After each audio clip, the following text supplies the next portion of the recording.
So I want to talk about something that's a little bit of fun, and it's not something I'm going to be able to include in my Path of Power series when I talk about the power of music. This is kind of a indulgent deviation. So what I'm going to talk about is my top 10 songs by Depeche Mode. Now, if you know me, you might know that I'm a bit of a Depeche Mode fan. A little bit. So I'm going to list my top 10 favourite songs. You can agree with it or disagree with it. It's completely your choice, whether you care about this type of thing either. I mean, it's not really that relevant. It's just, like I say, an indulgence. Before I get started, I'm going to give some honourable mentions to some songs that don't make my top 10 choices. The first of them has to be Just Can't Get Enough. I mean, it has to be mentioned.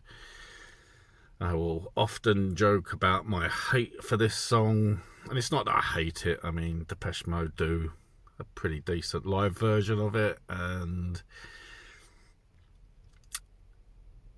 it's what got them started, and it is a fun song. It's just so in the past for Depeche Mode, and the fact that most people go, oh, Depeche Mode just can't get enough, and it's just like they've done so much better stuff since then, since Vince Clarke left the band after their first album and that. So it gets an honourable mention. I do like it. I mean, I hate to love it, I love to hate it. It's a fun 80s tune, but it's not their best work. Anyway, other honourable mentions. There is this great sort of B-side track that I feel deserves mentioning, and that's But Not Tonight. It's an absolutely great song. I love the lyrics to it. It's a really great song. And then finally, my other honourable mention has to be Barrel of a Gun, which comes from the Ultra album. It was their first single. It was like Depeche Mode rising from the ashes of the destruction from the Devotional tour, when obviously so much went wrong for the band, and this is how they returned. So it's kind of a really important song if you're a Depeche Mode fan, that sort of brought them back from the brink of being non-existent, really, and is sort of, for me, was a sort of turning point in my life in the 90s.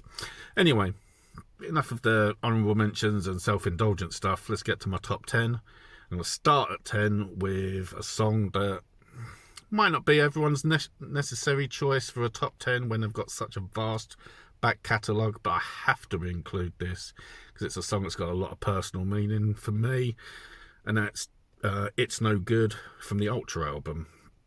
And it is a good song.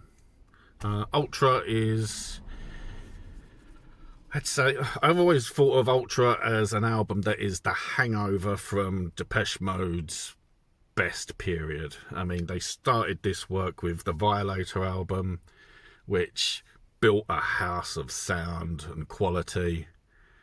Then they perfected it in Songs of Faith and Devotion, which for me is the best album they've ever done. My personal opinion is everyone should own a copy of Songs of Faith and Devotion, but personal choice. And Ultra is the, let's say, the hangover from this period. It's not really a complete album, but as a Depeche Mode fan, we were grateful that the band did not disintegrate and expire, and they came back, and it was sort of a period of recovery. And there are some really good songs on the album. It's just never really felt like it's a completed album. But anyway, that's It's No Good, number 10. Number 9 is, I suppose, on my list. It will be from the period when Depeche Mode released the album Playing the Angel, and it's the song Precious, which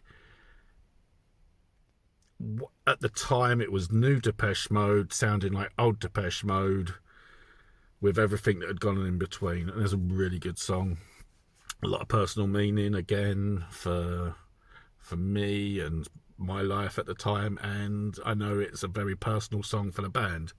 That's at number 9. Number 8 is a Depeche Mode song which wasn't released as a single, and it's from the Violator album. As it's just one of those songs that has a lot of grit to it, and that's The Sweetest Perfection. Not necessarily my essential choice, and a lot of people, if you bother to watch this, are probably going to disagree that this is my choice from Violator. One of my choices from Violator. When Violator has Personal Jesus and Enjoy the Silence, which are great songs, they're not in my top 10. So at number 7, from Music for the Masses, is Behind the Wheel. And this is another one of those songs that comes out with some grit, some undertones that just sort of really talk about relationships in ways that often are unspoken. And it's a really great single. Number 6 is my last entry from Violator, which might surprise people, but it's probably one of my favourite songs. It closes the album, and that's Clean. Depeche Mode have this habit of doing these build-up songs. They float along and come out with these emotions, and Clean is one of those songs that you just ride the wave as you listen to it. So top 5, and at number 5 is Fly on the Windscreen from Black Celebration, which is one of those singles, one of those songs. It's just sort of, when you listen to it, it catches you off guard almost. It's different, and it's a really, really good song. Number 4, again from Black Celebration, probably one of Depeche Mode's sort of signature singles, is Stripped, which again is one of those songs. It just comes in and you ride the wave of the music, and it soars, and it's one of those sort of no-brainer songs that should be included in the top 10 of Depeche Mode. And number 3, and I mean 3, 2 and 1, they're all from Songs of Faith and Devotion. I mean, I could easily list more songs from Songs of Faith and Devotion. It's that good an album. Number 3, and it's really hard to put this in at number 3 because it feels like it should be higher, but the 3 songs are just, I don't know. At number 3, In Your Room. And again, this is like Clean. It's one of those wave riding sort of songs that builds and builds and builds. Excuse me. Number 2, probably Walking in My Shoes. Again, it's sort of, for me, as in my early 20s and discovering sort of, or when this album came out, or just after this album came out, my path of discovery in music. It's just one of those songs that speaks to you, or speaks to me, speaks to a lot of people. Walking in My Shoes is a great song, great single, and there's been times when it's probably been my number 1 song, but I think I can't escape the fact that my number 1 song for Depeche Mode has probably always been I Feel You. Just from that ear blistering opening to the rock sort of rhythm it has, and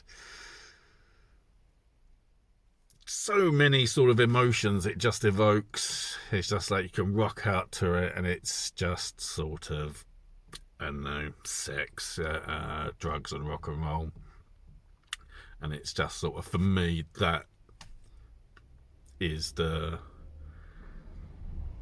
brilliance of Depeche Mode.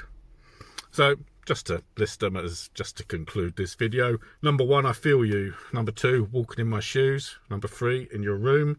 4, Stripped. 5, Fly on the Windscreen. 6, Clean. 7, Behind the Wheel. 8, The Sweetest Perfection. 9, Precious. And at number 10, It's No Good. That's my top 10 Depeche Mode. Agree or disagree? Up to you. I don't care.